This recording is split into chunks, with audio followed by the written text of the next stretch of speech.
नमस्कार, मैं हूं प्रदीप कुमार। आप देख रहे हैं पॉलिटिकल आइडिया। मित्रों, बिहार लगातार 3 दशक से गठबंधन की राजनीति के दौर में है।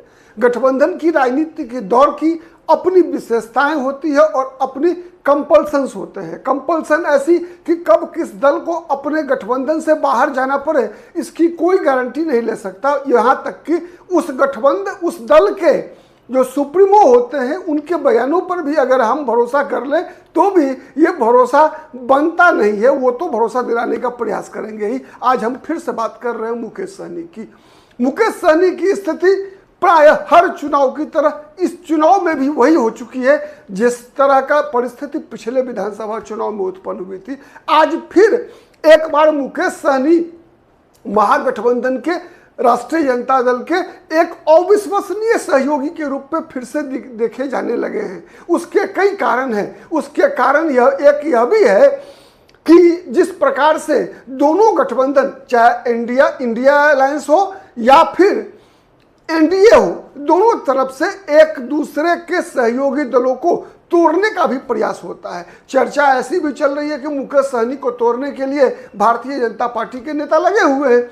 तो ये भी एक कारण होता है। अगर किसी गठबंधन के सहयोगी के लिए दूसरा दरवाजा बंद हो तब तो फिर वो वही रहेगा, लेकिन ऐसा तो है नहीं। पिछली बार भी आपने देखा कि किस प्रकार से मुकेश सहनी ने महागठबंधन की पत्रकार प्रेस कॉन्फ्रेंस का बहिष्कार किया और उड़ चले दिल्ली अमित शाह से मिलने के लिए। तो इस बार भी कोई इसी प्रकार का खेला होने की संभावना दिखती है। लेकिन सबसे बड़ा जो खतरा दिख रहा है, सबसे बड़ी जो संभावना दिखी है वो ये कि मुकेश सहनी का महागठबंधन से टूटने का सबसे बड़ा कारण जो समझ में आ रहा है वो है कांग्रेस पार्टी और सीपीआई-एमएल की जिद।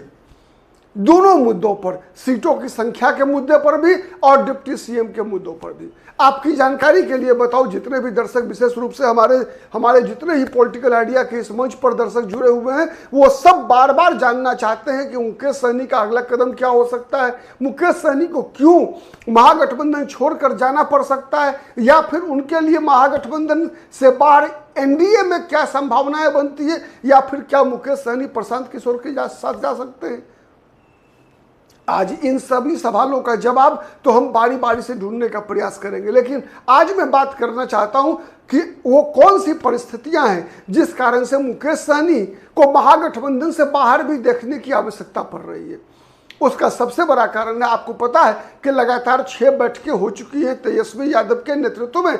जो महागठबंधन की जो समन्वय समिति बनी हुई है बिहार में, उसकी 6 बैठकें हो चुकी है। विगत 5 बैठकों में मुकेश सहनी शामिल थे, लेकिन 6ठी बैठक में मुकेश सहनी नहीं थे। क्यों नहीं थे? क्यों अब तक 5 बैठकों में से किसी बैठक में सीटों की संख्या के बारे में फैसला फाइनल नहीं हो पाया? क्यों अब तक कॉमन मिनिमम प्रोग्राम नहीं बन पाया?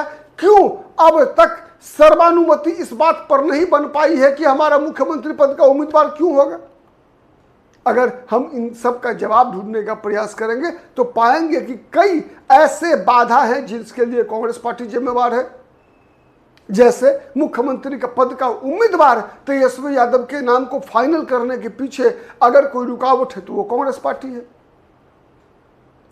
लेकिन सीटों की संख्या के मामले में कांग्रेस पार्टी और सीपीआई-एमएल दोनों के दोनों दल जिम्मेवार हैं। वही डिप्टी सीएम बनाने के मामले में भी मुकेश सहनी को दोनों गठबंधन के सहयोगी, कांग्रेस पार्टी भी नहीं चाहती कि मुकेश सहनी को डिप्टी सीएम का उम्मीदवार बनाया जाए, वही सीपीआई-एमएल भी नहीं चाहती। उसके मल्टीपल रीजंस है, कोई एक कारण नहीं है। कांग्रेस अगर सीटों की संख्या के मामले में मुकेश सहनी की राह में रुकावट है तो उसके कारण को समझिए। जिस प्रकार से कांग्रेस सीटों के मामले में झुकने को तैयार नहीं है, अगर कांग्रेस पार्टी झुकने को तैयार नहीं है, अगर सीपीआई-एमएल झुकने को तैयार नहीं है, सीपीआई-एमएल तो यहां तक कि पिछले विधानसभा चुनाव की तुलना में अधिक सीटों की मांग कर रही है, तो फिर सवाल यह उठ रहा है कि मुकेश सहनी के लिए मुकेश सहनी की मांग के अनुसार सीटें कहां से निकाली जाएगी? क्या आरजेडी अपने हिस्से की पूरी सीटें मुकेश सहनी को दे सकती है? जवाब होगा नहीं। क्यों? इसलिए कि अगर आरजेडी पिछली बार लड़ी थी 144 सीट पर, और इस बार आरजेडी कितना नीचे जाएगी भाई? सबसे बड़ा सहयोगी दल है, सबसे बड़ा गठबंधन का दल है। कांग्रेस 70 से नीचे मानने को तैयार नहीं। सीपीएम आईएमएल पिछली बार 19 लड़ी थी, इस बार 25-30 से कम नीचे आने को तैयार नहीं है। तेजस्वी यादव करेंगे, कहां से लाए 60 सीट मुकेश सहनी के लिए? मुकेश सहनी ऐसा संकेत दे रहे हैं कि हम 40 से नीचे तो किसी कीमत पर नहीं मानेंगे। उसी तरह का दबाव डिप्टी सीएम पर भी है। कांग्रेस पार्टी भी नहीं चाहती कि डिप्टी सीएम का पद मुकेश सहनी को दे दे। कांग्रेस पार्टी का कहना है कि कांग्रेस से 2 डिप्टी सीएम होना चाहिए, एक दलित दूसरा मुसलमान। कांग्रेस को लगता है कि अगर मुकेश सहनी भी तीसरा डिप्टी सीएम मान लीजिए हो गए, तो फिर कांग्रेस के दोनों उप मुख्यमंत्रियों का जो प्रभाव होगा, जो एक क्रेज होता है, वो खत्म हो जाएगा, वो नहीं रहेगा। तो ऐसे कई सवाल हैं। सीपीआईएमएल को लगता है कि मुकेश सहनी विश्वसनीय नहीं है, मुकेश सहनी सरकार की छवि को खराब करेंगे। सीपीआईएमएल को लगता है कि मुकेश सहनी कभी भी गठबंधन छोड़कर भारतीय जनता पार्टी के साथ जा सकते हैं सरकार बनने के बाद भी। तो इसीलिए अंतोगत्वा अगर हम देखते हैं तो मुकेश सहनी के लिए सबसे बड़ा जो चुनौती बनकर खड़े हैं महागठबंधन के अंदर में, वो है कांग्रेस पार्टी और सीपीआईएमएल। और ये सब मिलकर तेजस्वी यादव करे क्या बेचारा? अगर गठबंधन बचाना है तो तेजस्वी यादव तो टाइम बाई कर रहे हैं। तेजस्वी यादव की अभी रणनीति है कि चुनाव के नजदीक जाया जाए। जितना नजदीक जाएंगे उतने ज्यादा हर दल को जमीनी वास्तविकताओं का पता चलता रहेगा। कांग्रेस को इससे आपत्ति नहीं है, कांग्रेस भी ले आना चाहती है इसको अंतिम चरण तक, लेकिन इसके लिए सीपीआईएमएल तैयार नहीं है, क्योंकि सीपीआईएमएल कैडर बेस्ड ऑर्गेनाइजेशन है। सीपीआईएमएल चाहती है कि उसके सीटों की संख्या फाइनल कर दी जाए और सीटों की सूची भी फाइनल कर दी जाए, जिससे कि वो उन सीटों पर अपनी चुनावी तैयारियों को अंजाम दे सके। लेकिन तेजस्वी यादव इस मामले में एक तरह से अपने आप को असहाय पा रहे हैं। कांग्रेस पार्टी के साथ ऐसी कोई समस्या है नहीं।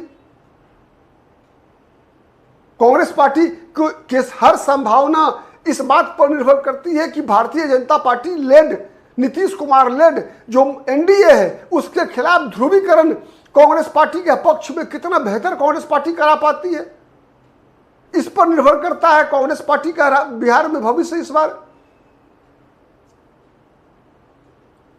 लेकिन सीपीआईएमएल के साथ वैसी मजबूरी नहीं। सीपीआईएमएल जहां कहीं भी है अपने बलबूते पर, अपने मुद्दों पर चुनाव लड़ती है। हाँ, यह बात है कि महागठबंधन में रहने का उसको लाभ मिलता है, कि महागठबंधन का जो सामाजिक समीकरण है उसका सहयोग मिलता है सीपीआईएमएल को।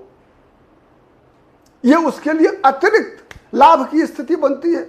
हाँ, इस बात में भी कोई दो मत नहीं है कि सीपीआईएमएल अब उस स्थिति में नहीं है जब अकेले अपने बलबूते पर लड़कर 3-5 सीट से अधिक जीत सके। यह बात भी सच्चाई है, कहीं कोई दो मत नहीं है इसमें। और मगध प्रमंडल, शाहाबाद प्रमंडल में अगर महागठबंधन की स्थिति अच्छी रही है तो उसका सबसे बड़ा कारण है कि महागठबंधन का गठबंधन सीपीआईएमएल के साथ है।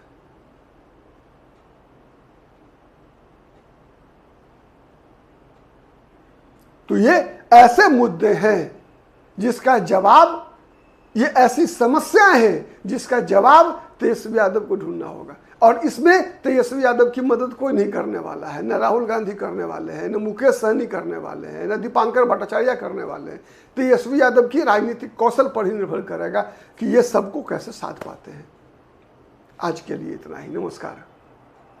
फिर अगले अंक में अगले मुद्दे पर मिलेंगे।